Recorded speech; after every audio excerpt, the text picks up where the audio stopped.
Bonjour à tous, je m'appelle Juliette, j'ai 29 ans, je suis bruxelloise et je suis maman d'une petite Léonore qui va maintenant avoir 3 ans et d'un Raoul qui va bientôt avoir 3 mois. Donc si t'as pas vu ma première vidéo, tu peux cliquer sur le i qui est soit là, qui raconte donc mon premier accouchement au Cocon à Erasme, qui est donc une espèce de maison de naissance mais dans un hôpital. Et donc ici, je vais te raconter mon accouchement à domicile. Donc à la base, c'était pas forcément prévu d'accoucher à domicile, dans le sens où la première expérience était tellement bien passée qu'on comptait recontacter les mêmes sages-femmes et refaire le même scénario, dans les mesures du possible, évidemment. Et donc, on a recontacté donc, ce collectif qui s'appelle Amala, qui est un collectif de sages-femmes, et elles m'ont tout de suite parlé du fait que je pouvais accoucher à domicile, étant donné que ça s'était très bien passé la première fois, et donc il n'y avait aucune contre-indication au fait d'accoucher à domicile. Et à la base, j'ai refusé parce que je me suis dit ça s'est tellement bien passé la première fois, et en plus mon compagnon n'a pas trop envie de gérer tout ce qu'il y a autour de l'accouchement, que bah, on va refaire la même chose et ce sera très bien. La seule chose que je voulais changer, c'est que cette fois-ci, je voulais plus rester 3 jours à l'hôpital, à la maternité. Je voulais tout de suite rentrer chez moi. Et donc là, l'idée a commencé à faire son chemin parce que j'ai commencé à me dire, j'ai pas envie de juste après mon accouchement devoir me battre un peu entre guillemets contre le corps médical pour pouvoir rentrer chez moi, parce que je sais qu'on va me dire, bah, il faut attendre que tel spécialiste soit là pour voir votre bébé ou que tel autre spécialiste vous ausculte, etc. Et j'avais pas envie de devoir faire tout ça, ça m'énervait, j'avais envie de rentrer chez moi et qu'on me laisse tranquille. Surtout qu'à la maternité, moi je me souviens de gens qui rentraient tout le temps dans ta chambre pour te sculpter, etc., qui réveillaient ton bébé. Et j'avais pas envie de vivre tout ça, j'avais envie d'être chez moi. Et non pas que la première fois c'était mal passé, hein, mais c'est juste j'avais plus envie de tout ça. Cette fois-ci, je savais ce que c'était un nouveau-né, je savais plus ou moins comment le gérer, et donc j'avais plus envie qu'on interfère autant, en tout cas dans mon quotidien de jeune maman. Donc l'idée commence à faire son chemin, parce que je sens déjà que j'ai pas envie de devoir me battre contre le corps médical, et qu'en plus aussi je me dis, mais en fait mon nouveau-né il vient de naître, et je vais devoir le mettre dans un siège auto, il va être loin de moi alors qu'il a que quelques heures, etc. J'avais pas du tout envie de faire ça, donc je me disais déjà, bah, je vais le mettre en écharpe et je vais rentrer en transport, etc. Mais je me disais, mais tu viens d'accoucher, ça va pas être possible de rentrer en transport, enfin ça va être trop dur. Donc il y a tout ça qui fait que je me dis, bah en fait, ce serait bien de rester chez moi, ce serait beaucoup plus facile. Donc j'en parle à mon compagnon qui est pas très motivé, justement, de nouveau pour ces raisons d'organisation, ça l'embête un peu. Et j'en parle aussi à mes sages-femmes, et qui, elles, me freinent tout de suite parce qu'elles me disent, en fait, finalement, on n'est pas assez, parce que il y en a certaines qui partent en congé maternité, il y en a d'autres qui partent en vacances parce que t'es prévu pour le mois d'août, etc. Donc ça va pas vraiment être possible de faire l'accouchement à domicile, on préfère le faire au cocon. Et là, je me rends compte quand elles me disent non, finalement, que j'ai pas envie de faire autrement en fait, et que j'ai pas envie qu'on m'empêche d'accoucher de la manière dont j'ai envie. Enfin, non pas que c'était, elles m'empêchaient parce qu'elles avaient pas envie, mais bon, voilà, elles pouvaient pas. Et donc j'en parle à mon compagnon qui comprend que j'ai vraiment envie d'accoucher de cette manière-là, et on décide du coup de changer de sage-femme. Et donc on passe du collectif Amala, qui est plutôt francophone, au collectif Zwanger in Bruxelles, qui est, si on veut, le penchant un peu néerlandophone. Donc moi ça me stresse un peu à la base parce que faut savoir que je parle pas du tout néerlandais. Je suis vraiment une quiche en néerlandais, c'est vraiment affligeant. Mais mon compagnon qui parle très très bien néerlandais me dit bah c'est pas grave, je serai là, je vais t'aider. Et puis en fait on se rend compte que toutes les sages-femmes de Zwanger in Bruxelles parlent très bien le français et qu'on se comprend très bien, donc il n'y a aucun souci. Elle rassure aussi mon compagnon sur l'organisation en leur disant bah, qu'en fait, en lui disant que finalement c'est elle qui gère plus l'organisation que lui. Et donc tout ça se met en place et on finit par être très content de pouvoir accoucher à la maison, surtout avec les histoires de Covid, etc. qui se rajoutent. On voit que finalement c'est très très bien d'accoucher à la maison parce que bah, ça va. J'étais pas sûre si mon compagnon pourrait être là, si ma fille pourrait venir juste après, etc. Enfin bon, il y avait toutes ces questions qui m'embêtaient un peu. Et là du coup je suis vraiment rassurée, et plus le jour avance et plus je suis contente de me dire que je vais accoucher à la maison. Il faut savoir que ma fille donc est née 2 semaines avant le terme. Et donc, moi, j'étais persuadée que mon deuxième allait arriver en avance. En plus, je suis quelqu'un qui a des grossesses pas très agréables, dans le sens où je suis très très malade les 3 premiers mois. Ensuite, le regain d'énergie du second trimestre, je ne le vois jamais arriver, je suis toujours fatiguée. Et donc, le dernier mois, j'en peux vraiment plus. Et donc, je me dis, bah, c'est pas grave, il va arriver bientôt, vu que la première est arrivée en avance, bah, lui aussi va arriver en avance, et c'est pour bientôt, tiens bon, etc. En plus, j'ai quelques fausses contractions, et vu que le corps humain est très bien fait et qu'on oublie très vite à quoi ressemble une contraction, je me posais la question de tiens, est-ce que c'est des vrais ou pas. Je commençais à minuter, alors que le premier, j'avais jamais rien du tout minuté. Enfin bref, là je commençais à minuter. Enfin, j'étais très impatiente quoi. Donc à chaque fois que j'avais des fausses contractions, je commençais à minuter. J'étais persuadée que c'était pour maintenant. J'ai même fait venir une fois les sages-femmes pour rien parce que finalement c'était pas du tout du vrai travail. Donc voilà, je suis très très impatiente. Arrive le jour du terme et toujours rien. J'ai toujours pas accouché. Et donc je commence un peu à arriver au bout de ma très petite patience. Et en plus, je commence à stresser du déclenchement, parce qu'il faut savoir que si je suis déclenchée, bah, évidemment, je peux pas accoucher à domicile, quoi. Et je peux même pas accoucher au cocon. Donc du coup, ça commence vraiment à me stresser. Et j'ai plusieurs monitorings qui se font à l'hôpital, où le bébé va très bien, etc. Et au troisième monitoring, on me dit que maintenant, il va falloir commencer à planifier mon déclenchement. Et là, je commence à vraiment pas être bien du tout. Mais la sage-femme me rassure et me dit que on peut encore attendre, surtout que mes sages-femmes à moi m'avaient dit qu'on peut attendre donc 2 semaines après la date du terme, même si c'est vraiment très très limite, mais elle m'avait dit au pire, voilà, on peut toujours attendre ce jour-là pour déclencher. La sage-femme de l'hôpital me rassure, me dit qu'on peut percer la poche des os, puis attendre un peu, voir si ça se met pas en place naturellement, etc. Donc tout le monde me rassure, et elle m'envoie donc chez la gynécologue, enfin une gynécologue en tout cas de l'hôpital, pour planifier mon déclenchement et pour être sûr que le liquide amniotique est toujours suffisant, que le bébé va bien, etc. Je vais chez cette gynécologue qui va me faire tomber des nues, dans le sens où on était un vendredi, et elle me dit bon bah voilà, je vais préparer votre déclenchement pour dimanche soir, vous rentrez dimanche soir, on vous déclenche lundi matin.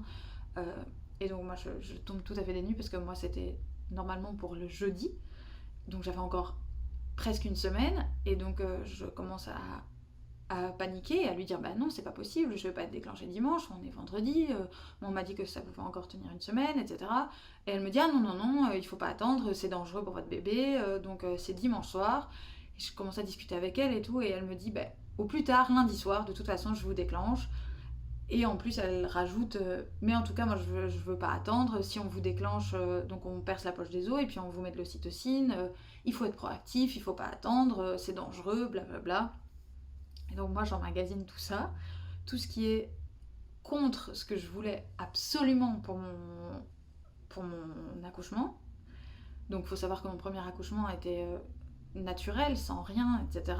Et là, on me propose un truc hyper médicalisé. Euh, Timé, minuté, enfin, et voilà, donc j'emmagasine tout ça.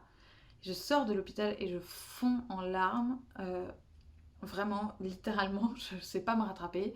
Il y a des gens qui viennent me demander si ça va. J'arrive pas à me dire que je vais devoir accoucher comme ça, que je vais devoir accoucher d'une manière ultra médicalisée. Ça me fait mal, je suis pas bien, je sais pas comment je vais gérer les contractions sous ocytocine, je sais pas si du coup je vais pas devoir demander la péridurale, alors que j'ai vraiment pas envie de demander la péridurale, enfin bref, voilà tout ça.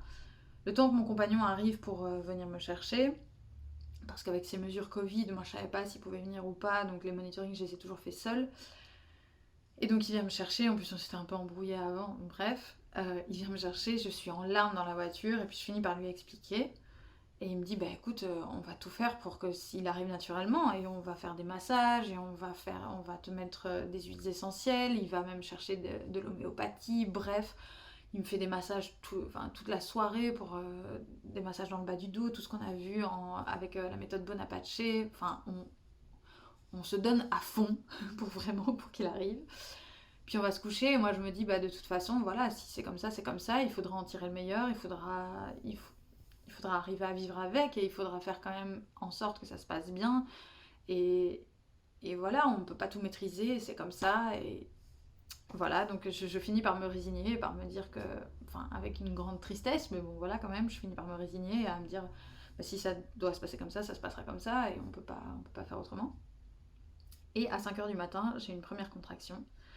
Et là, tout de suite, c'est pas comme les fausses où on se demande, tiens, est-ce que c'est des vrais ou pas. Déjà, quand on se pose la question, c'est que c'est jamais des vrais. Hein, parce que les vrais, quand elles arrivent, on sait que c'est des vrais. Et donc, à 5 heures, je commence à avoir des vraies contractions. Mon compagnon, il faut savoir que donc ma fille parfois se réveille parce qu'elle a des cauchemars. Et donc, mon compagnon va parfois dormir avec elle pendant la nuit. Donc, il est en bas avec elle. J'ai des vraies contractions. Et donc, j'attends pendant une demi-heure et je me dis, bah voilà, si ça continue, là, j'irai le réveiller. Mais pour le moment, j'attends. Et à 5h30, je me dis, en fait, je suis sûre que c'est pour maintenant. Et je crois, je me persuade aussi, parce que j'ai tellement peur de devoir accoucher de manière médicalisée, que je me dis, bah, allez, c'est maintenant, et voilà. Et donc, je vais le réveiller à 5h30, et je lui dis, bah, j'ai des vraies contractions, mais voilà, je sais que vu que j'ai déjà fait venir les sages-femmes une fois pour rien, je lui dis, mais je sais pas, blablabla. Il me dit, bah, on va attendre jusqu'à 6h, et si à 6h, ça fait 1 heure qu'elle a des vraies contractions, bah là, on les appelle. Donc, on attend, et à 6h, on appelle tout le monde.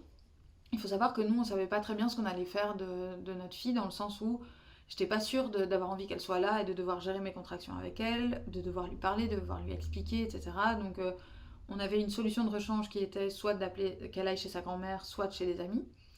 Et là, je me dis, mais en fait, j'arrive bien à gérer pour le moment, tout va bien, autant faire venir la maman d'Andrew pour qu'elle s'occupe de ma fille, et enfin de notre fille. Et tant que ça va et que j'arrive à gérer, et puis au pire, elles iront faire un tour, elles iront se balader, et voilà. Et donc à 7h, tout le monde est arrivé. Donc on les a appelés à 6h, donc voilà, le temps que tout le monde se mette en route et que tout le monde arrive. À 7h, tout le monde était là. Et je me souviens que les contractions commencent vraiment à se rapprocher et à être de plus en plus intenses. Si bien que mon compagnon était en bas avec sa maman et ma fille, et je finis par l'appeler et lui dire, maintenant reste à côté de moi, tiens-moi la main pendant les contractions, parce que j'ai besoin d'aide. Et donc les contractions se rapprochent, etc. Mais moi j'étais partie pour me dire, bah, comme la première ça avait duré 9 heures, je me disais, bah, ça va au moins durer, je sais pas, 5-6 heures. Je savais que c'était d'office plus court quand c'était ton deuxième, parce que le corps se souvient, etc. Mais voilà, j'étais partie quand même sur 5-6 heures, je me disais j'avais encore le temps, etc. Et les sages-femmes, donc en fait j'ai pas accouché ici dans cette chambre-ci parce que c'est sous les toits, et donc c'était un peu compliqué pour les sages-femmes. Et puis je me disais aussi, comme ça quand j'ai fini, bah, je peux tout de suite remonter dans ma chambre et tout est prêt. Le lit du bébé est prêt et il faut pas changer les draps, il faut pas, voilà, tout est prêt et je peux tout de suite aller m'allonger. Et donc j'ai accouché dans la chambre de ma fille, juste en dessous. Et on avait mis une baignoire gonflable, etc. Et les sages-femmes me disent, ben, en fait, si tu veux aller dans le bain, c'est maintenant. Sauf que moi, j'ai pas compris que c'était maintenant, dans le sens où le bébé allait arriver sous peu, en fait. Qu'il allait arriver dans la demi-heure, quoi. Moi, j'ai pas du tout compris ça comme ça. Moi, j'ai juste compris, bah voilà, maintenant, ça va te soulager, et donc le bain est prêt, et donc vas-y, quoi. Donc je vais dans le bain, ça me soulage énormément. Les prochaines contractions sont beaucoup plus gérables, etc. C'est vraiment plus agréable. Et sauf qu'à un moment donné, donc je suis dans ce bain, et je sens, je sais pas comment vous décrire ça autrement, mais je sens vraiment comme le bébé qui glisse sur un toboggan, quoi. D'un coup, il descend vraiment, mais en une fois, hyper rapidement, et donc il arrive, il sort, quoi. Et moi, j'étais pas du tout prête à ça. Il faut savoir que pendant les contractions, je gérais mes contractions, mais je m'étais pas du tout mis dans ma bulle comme pour mon premier accouchement. J'étais vraiment, je rigolais avec les gens, je parlais, enfin, entre les contractions, hein, on s'entend, mais j'étais vraiment, je faisais des petites blagues, machin. Parce que je pensais vraiment que au moment fatidique, entre guillemets, enfin, je veux dire, au moment où ça allait être de plus en plus intense, j'allais me mettre dans ma bulle. Mais en fait, le moment était là maintenant et je m'étais pas mise dans ma bulle. Et donc vraiment, quand il est arrivé et il a fallu pousser, moi j'étais pas du tout prête. Faut savoir que pour ma fille, euh, la poussée a duré 45 minutes, quelque chose comme ça, le temps vraiment qu'elle descende, qu'elle arrive. Et j'étais vraiment très prête à me dire, ben voilà, c'est maintenant, elle va sortir. Et là, d'un coup, il, a, il est descendu. Je sais pas vous dire autrement que comme sur un toboggan. Il est vraiment arrivé. Et donc là, j'ai pas du tout géré les contractions où je devais pousser. Et entre les contractions, donc ce moment où la tête est sortie, mais pas encore tout à fait, et où nous on a l'impression que ça dure une éternité sur le moment, mais en fait c'est quoi? C'est une minute entre deux contractions où il faut pas pousser parce qu'on risque les déchirures, etc. Et donc cette minute-là, je l'ai vraiment vécu pas super. Et donc je me souviens que je disais mais j'ai mal, c'est compliqué là, j'arrive pas à gérer et tout.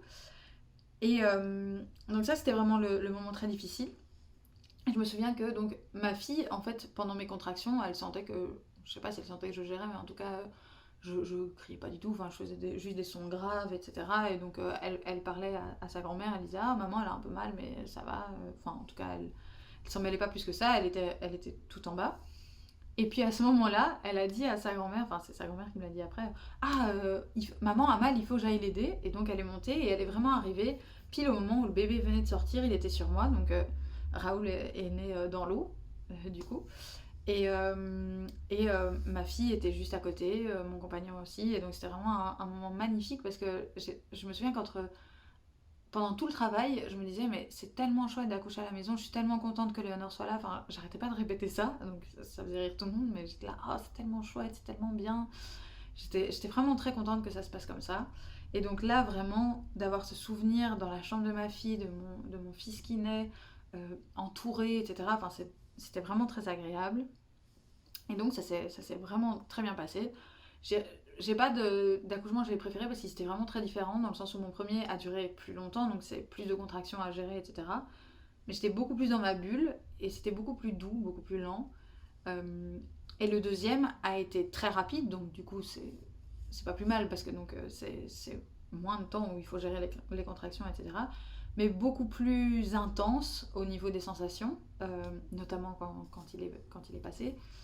Et donc voilà, donc il y a des pour et des contre. Après, je suis super contente d'avoir accouché à la maison pour le deuxième. Je l'aurais pas fait pour le premier parce que je trouvais que pour le premier, j'avais besoin d'être rassurée, d'être dans un milieu un peu médicalisé où si jamais il y avait un problème, ben, il suffisait de descendre au deuxième étage où c'était médicalisé. Mais ici, j'étais très contente d'accoucher à la maison parce que c'était vraiment. J'avais cette première expérience qui s'était très bien passée. Et là, j'étais vraiment chez moi, j'étais dans mon cocon, j'étais bien entourée, c'était vraiment très agréable. Et donc voilà, et puis j'étais contente d'avoir ma fille à côté de moi, etc. Et donc voilà, tout ça pour vous raconter donc ce deuxième accouchement qui était finalement très différent du premier, mais tout aussi agréable, si on peut appeler ça agréable. Et donc voilà, j'ai déjà fait des vidéos pour la préparation à l'accouchement. Vous pouvez les voir sur le i ou dans la barre d'infos. Et la prochaine vidéo, j'en ferai une sur l'allaitement parce qu'on me l'a demandé dans une précédente vidéo.